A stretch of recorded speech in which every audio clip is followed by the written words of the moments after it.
couple of months ago, I'm having dinner here in Germany with our European friends and one of our American friends who was visiting. And the dinner took a sharp turn. One of our European friends who's never been to the States started unloading some harsh generalizations about the US. Typical stuff like obesity, the healthcare system, the political system, the homelessness, the food quality, all the stuff that makes the headlines. I've heard this all before many times, so it doesn't really faze me. But this time, something different happened. Our American friend was taken aback, and after a while, she replied, well, that's not the whole story. She continued on to say, that is not the definition of the USA. There's a lot more to the USA that you don't know. And all of a sudden, the vibe in the room completely shifts. And at that moment, I thought, it's pretty ridiculous how deep cultural misunderstandings can go. While we may think we know a lot from the narrative that we hear on television, on social media, but it's only by experiencing it firsthand, being in the thick of things, being immersed into a culture, into a country,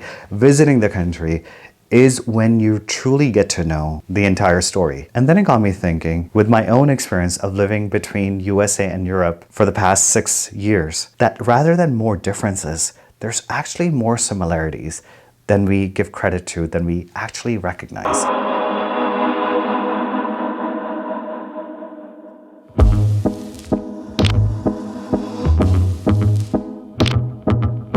A few years ago, I had an opportunity to work with a German company. I was working on a project with a client in north of Germany. And my first week there was this urgency to complete this one task. And this task was due to be completed on a Monday afternoon. Friday afternoon, we were still scrambling to get things done. And I told my colleagues and my boss that I will go ahead and spend some time on it on Sunday to get it all finished up. So Monday morning, we can review it and present it to the team Monday afternoon. And he looked at me very confused and he asked me just straight out, you're planning to work on a Sunday? And in exchange, I was confused because this would have been a normal conversation for me in the past in the USA. Then I proceeded to tell him, if I come across any roadblocks, I will call him or text him so we can get on the phone and get this done. And he looked at me like I was insane. And I remember him telling me, well, you can call me, but I won't answer because I will be either somewhere in the mountains hiking or I will be enjoying my beer somewhere in a beer garden. And I thought to myself, I was like, wow, I guess this task isn't that important after all. And what I learned from this experience was in Europe, there is this clear distinction between work and personal life. You take work very seriously here from Monday through Friday.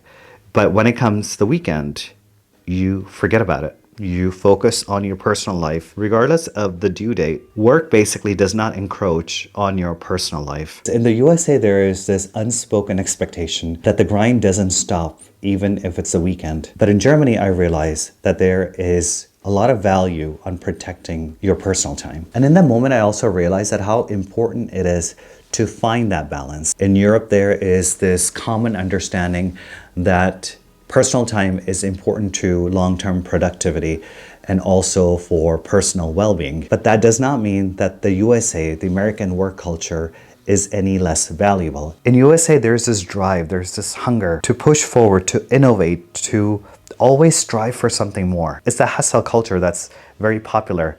Some hate it, some love it, but it's something that's very unique to the US. The way I look at it now, and the ones that I'm removed from it, I see it as fuel for ambition and progress. So maybe it's not about choosing one culture over the other, that one culture's work ethic is better than the other. Maybe it's about taking the best from both worlds and marrying it together, taking the energy, innovation, ambition from the American culture, which promotes to dream big, yet taking this value from the European work culture to respect the boundaries and balance. In my personal life, I've finally found a way to appreciate both cultures. And there are moments where I hustle and I work hard, but then I also keep in mind that I need to pause and I need to focus on my well-being at the same time. So you live in the dream. You should see it through someone else's side. There's a common misconception that it's very difficult to find real friends in the USA. People often say that American friendships are shallow and that they are based more on activities and events rather than that deep connection. But being raised in Los Angeles, I can tell you that this view does not do justice to how friendships actually develop in the US. And if I was able to cultivate deep-rooted, deep-connected friendships in Los Angeles, then the rest of the USA will be a lot easier to find real friends. The truth is, friendships in USA form over time casually, and they always seem to begin without having this heavy expectation to be friends. It's in those small moments in the very beginning, those shallow moments, is where you lay the foundation of friendship to get to know each other, which ultimately could potentially lead to something very meaningful. I've had my fair share of fake friends. Well, whatever my interpretation of fake friend is, I think we all have our own definitions. And I can confirm that shitty people exist in all parts of the world. There are plenty of shitty people here in Europe, just as they are in the USA, just as they are in India. Just because someone is from a different culture or a different part of the world, that doesn't automatically make them better at making deeper connections, meaningful connections. People, no matter where you go, can disappoint you. When I moved to Germany, I was pretty lucky in the situation that I moved here because all of my partner's friends became my friends. I came into this situation with this belief that all friendships in Europe are authentic and genuine. But as time went on, I realized that that wasn't the case. Last year, I went through a tough time in my personal life, and some of these friends never reached out once. While it was disappointing, it taught me one lesson: that genuine friendships aren't based on location or a culture. They're about the efforts put into this friendship from both sides. So culture may play a role in how we communicate, but that deep down connection, culture has no bearing on it. Of course, this has a lot to do with your own expectations as well. Not everyone that you meet will meet your expectation of what a friendship is to you. But the key is not to judge friendship too quickly, just because someone is from the USA, or how I judged European friendships to always be genuine. Maybe we're okay if we don't look too close into. Last night we were invited by our friends to their village for dinner. Their village has one restaurant. It's a Wirtshaus, and if you don't know what a Wirtshaus is, it's basically a traditional Bavarian restaurant. She said as soon as we enter, we know everyone here, so everyone will say hello. They'll probably come to the table. Because it's such a small village, everyone knows each other. And just as we stepped in, it just felt like you were in the heart of the village. It was one of those places where you just feel the pulse of the community, where everyone knows each other and everyone just comes there to unwind at the end of the day. And as we sit down, my friend gets up and brings over this older couple. They were in their 80s, and from their body language, it was so obvious that they were in the prime of their life. When I get to that age, that's exactly how I want to be. So my friend introduces us, and she says, "This is Jay, and he's an American." And they both immediately just lit up, like I was their long lost friend. And the husband immediately extended his hand, shook my hand. So normally that would just stop there. Handshaking in Bavaria. That's how you greet people. He pulled me in and gave me this big ol' American hug. And he says, "Welcome to Bavaria." We had such a wonderful conversation in just those few minutes. They shared how much they love the West Coast of the US. And then the wife said something which really stuck with me. She said, every year we take a flight to either Texas or Colorado.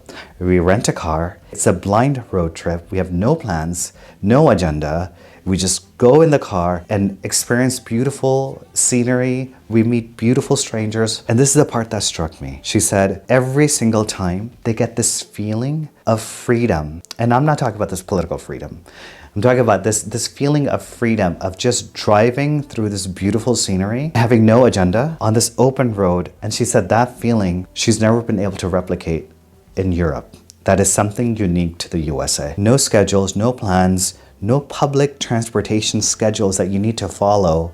You just hop in the car and you just get on the road. Over the years, I've come to really appreciate the European transportation system. The trains, the buses, the metros are easily accessible and affordable. It's an efficient way to get around, not just your region, but throughout the country and throughout Europe without having to have this need for a personal vehicle. We compare it to a place like the USA. We start looking at a car as only a necessity, but we also lose sight of something that's also beautiful and unique, which is that road trip culture. It symbolically sense of freedom and to create your own path that is very unique to the US culture. Whether it's driving down Pacific Coast Highway or hopping on a train from here in Germany, all the way down to Italy. At the end of the day, it's about experiences and our journey. So perhaps when we hear people say that one culture is better than the other or one country is better than the other, let's take those judgments with a grain of salt. I think every country, every culture has something to offer. It's all about what we can learn from each other, whether it's how we work, how we form friendships, and maybe recognize that there is wisdom everywhere. Thanks for joining me on this self-reflecting journey. And as always, thank you for watching, and I will see you in the next video.